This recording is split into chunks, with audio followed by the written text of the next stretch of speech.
چار چیزیں ہوں گی۔ پہلی چیز یہ ہوگی کہ جتنی وقف کی جائیداد ہے وہ سینٹرل کی حکومت کنٹرول کرنا شروع کر دے گی۔ سب سے پہلی بات، جو وقف کی جائیداد ہے وہ سینٹرل کی حکومت کنٹرول کرنا شروع کر دے گی۔ دوسری بات، آپ کو آپ کی وقف کی جائیداد سے محروم کیا جائے گا، آپ کو آپ کی وقف کی جائیداد سے محروم کیا جائے گا۔ تیسری بات، آپ کا جو حق ہے وقف کرنے کا اس کو محدود کیا جائے گا، آپ کا جو حق ہے وقف کرنے کا وہ محدود کیا جائے گا، اور جو اسلامی فکر ہے وقف کی، جو اسلامی ڈیفینیشن ہے وقف کی، واقف کی، متولی کی، منشا کی، ان چاروں ڈیفینیشن کو تبدیل کیا جائے گا۔ چار باتیں میں نے کہی ہیں۔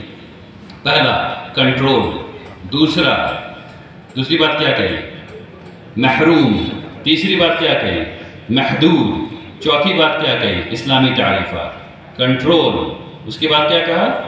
محروم، محدود، اسلامی تعریفات۔ ان چار الفاظ کو یاد رکھیے، یہ ایکچولی کرنے والا ہے۔ اگر ہم لوگوں کو اوقاف کی جائیداد کو بچانا ہے تو اس بل کو یکسر مسترد کرنا ہے۔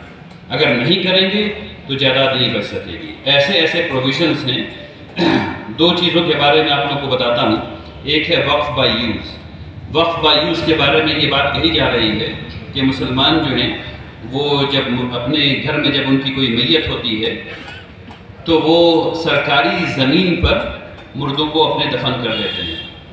آپ میں سے ذرا ہاتھ اٹھا کے بتائیے کتنے لوگوں نے اب تک ایسے دیکھا کہ کوئی دیکھ نہیں رہا، ایسے دیکھا کہ کوئی نہیں دیکھ رہا ہے، اور سرکاری زمین ہے چلو قبرستان بناتے ہیں؟ کتنے لوگوں نے ایسے کر کے وہاں پہ دفن کیا؟ ذرا ہاتھ اٹھا کے بتائیے۔ تو ہو ہی نہیں سکتا، کیونکہ ہم لوگ جانتے ہیں کتنا بڑا گناہ ہے، ہم لوگ جانتے ہیں کتنا بڑا گناہ ہے، ٹھیک ہے نا؟ لیکن کلیم کیا کیا جا رہا ہے؟ ایگزیکٹلی یہ۔ اور اس میں جو کچھ حضرات جو ہیں وہ تعریفات جو ہیں اس کو سمجھ نہیں پا رہے ہیں۔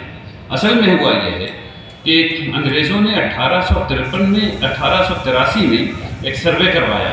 اس سروے کا نام تھا کیڈسٹرال سروے۔ یہ چوہدی قائم کرنے والا سروے تھا۔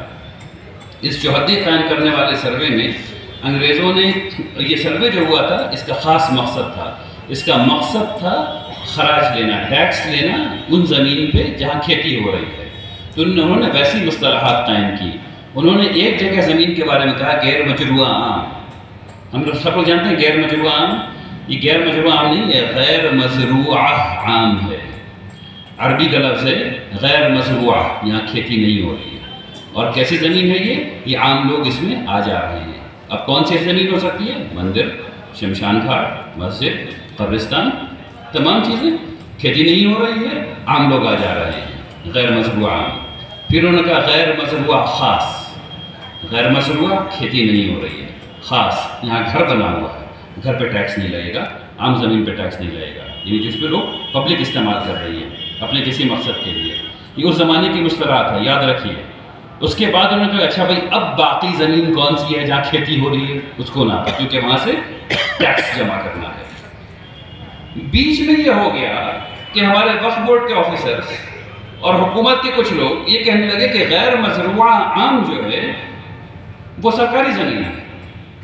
ارے میرے بھائی 1883 کے کیڈسٹرال سروے میں جو قبرستان تھا وہ دکھا رہا ہے غیر مزروعہ عام، تو سرکاری زمین کیسے ہو گیا؟ اس وقت ہندوستانی گورنمنٹ بھی نہیں تھی، تو سرکاری زمین کیسے ہو گیا؟ اس کا مقصد ہی کچھ اور تھا۔ اور اس بات کو سمجھ لیجیے، ایک دفعہ جو پراپرٹی پبلک نیچر کی ہو گئی، وہ ایسے 1972 میں ہاتھ بدل کر کے 1972 کے سروے میں بہت سارا کام کیا گیا کہ وقف کی جائیداد کو یہاں سے آ رہی 1972 میں اچانک اس کو سروے میں دکھا دیا گیا کہ یہ وہ پرائیویٹ پراپرٹی ہے، ایسا نہیں ہو سکتا۔ سپریم کورٹ کا کہنا ہے ونس اے وقف آلویز اے وقف، جو اسلامی ایک دفعہ وقف ہو گیا ہمیشہ کے لیے وقف ہو گیا۔ 1883 میں وقف دکھ رہا ہے نا، اب وہ ہمیشہ کے لیے وقف ہے، 1972 میں نہیں بدل سکتا۔ آپ اس کو جا کے ثابت کر سکتے ہیں اور وقف کی زمین کو واپس لے سکتے ہیں۔ وقف کے بارے میں پورا 2 دن کا سیمینار ہے، ٹریننگ سیشن ہے جو ہم لوگ کرتے ہیں، کرواتے ہیں۔ آپ میں سے جتنے لوگوں کو کرنا ہو وہ اپنا نام لکھوا دیں، انشاءاللہ اگلی دفعہ جب سیمینار ہوگا ویسا تو انشاءاللہ آپ لوگوں کو دعوت دے کے بلائیں گے۔ وقت اتنا نہیں کہ میں اس سلسلے میں اور بات کر سکوں، اس لیے یہاں پہ صرف اپنی اس بات کو ختم کرتا ہوں۔ سب سے پہلی بات، قرآن کو اپنی زندگی میں نافذ کیجیے، اللہ کی حاکمیت کو قبول کیجیے، تمام لوگ اپنی اپنی ذمہ داریاں دوسرے لوگوں کے لیے جو ہیں خاص کر کے ایک دوسرے کے ساتھ رحم کا معاملہ کیجیے. انشاءاللہ ان چیزوں کو اگر کریں گے تو معاشرہ بہتر ہوگا. تعلیم کی طرف فوکسڈ رہیے، خاص کر کے اسلامی جو فکر ہے تعلیم کی، نفع بخش تعلیم کی، اس کی طرف فوکس رہیے انشاءاللہ. اور وقف کے بل کو مکمل طور پر مسترد کر دیجیے. وآخر دعوانا الحمدللہ رب العالمین.